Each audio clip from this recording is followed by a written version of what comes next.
They wrote it down. They were so confident that it would be done. They put it in a book, put it online, and let everybody read it. And then for some reason, nobody believed it.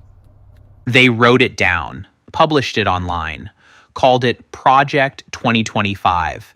And inside that document is the exact blueprint being used right now to bankrupt the United States and hand you the bill. This isn't a theory, it's on the record. Welcome to Partisan Pulse, where we don't just cover the news, we expose what's behind it.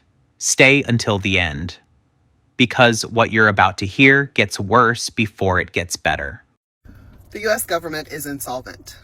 And according to 47's Department of Treasury, you know, the people who take in payments for taxes, unless you're like a multi-billion-dollar corporation, then they don't take any money from you because you're not really paying taxes because Republicans can't govern. I did a video last night and said, you got to know what you know, and I know what I know, and I stand on the fact that Republicans cannot govern, at least not for people. They are great for corporations, and they continue to prove that. As a matter of fact, they've done it so well, they've bankrupted the U.S. government. I remember like in September, October 2024, we were talking about the fact that the U.S. was at, like $37 trillion in debt. Bankrupted the U.S. government. Let that land. $37 trillion in debt. That's not an abstraction. That's $112,000 owed by every American, including you, including your kids. And here's what makes it criminal. We were already sounding the alarm in late 2024. We knew interest payments would eat the budget alive. So what did they do?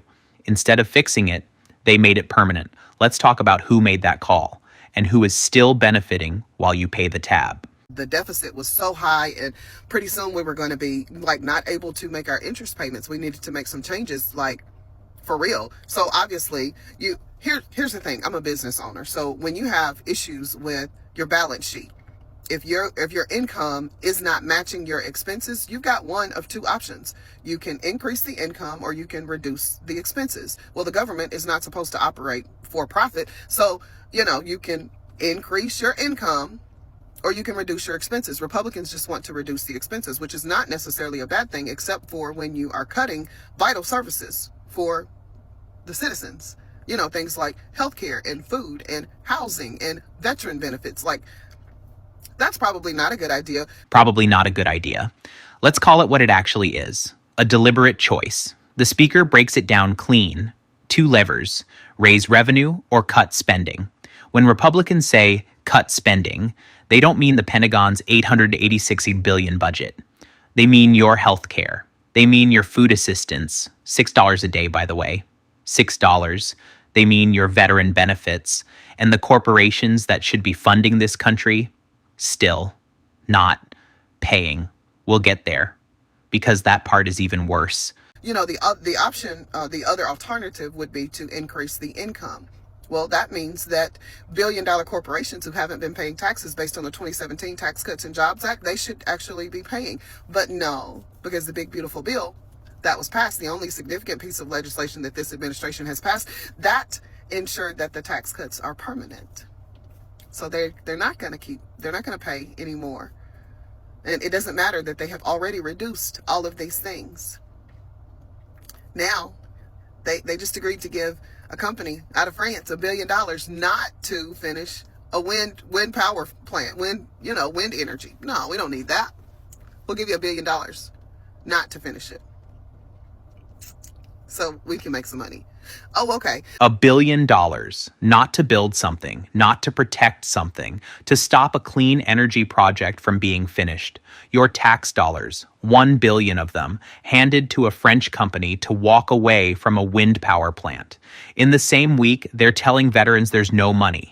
In the same breath, they're defending $6 a day in food assistance. And the 2017 Tax Cuts and Jobs Act, Trump's big, beautiful bill, made sure the corporations bankrolling these decisions never have to contribute a single dime back. This isn't fiscal conservatism. This is fiscal fraud. And you are picking up the check. Oh, and then also, we know that we can't provide health care for our citizens. We can't take care of our veterans and the poor among us. Like, we can't give them $6 a day for food. And then if they do happen to get that $6, we're definitely going to dictate what they can and cannot eat, because that's our business as well. We want to do that. Oh, and outside of that, we're going to spend an exorbitant amount of time trying to ensure that women cannot vote. Oh, and we got to get rid of all those trans people too. This would actually be comical if it were not true. But it is. And it would also be laughable if no one had actually said this is what was going to happen, but we did. And also they did. In fact, they not only said it, they wrote it down and they put it online, and they called it Project 2025. Stop right there. They wrote it down. That's the most important sentence in this entire video. Project 2025 isn't a rumor. It's not a conspiracy theory. It's a 900-page document published openly that outlines exactly how to dismantle federal agencies, privatize government functions that serve you, restrict voting access, eliminate no-fault divorce, and expand presidential power with zero checks. Everything we're watching right now, the ICE raids, the service cuts, the corporate giveaways, it's all in there. Chapter and verse. They told you what they were going to do.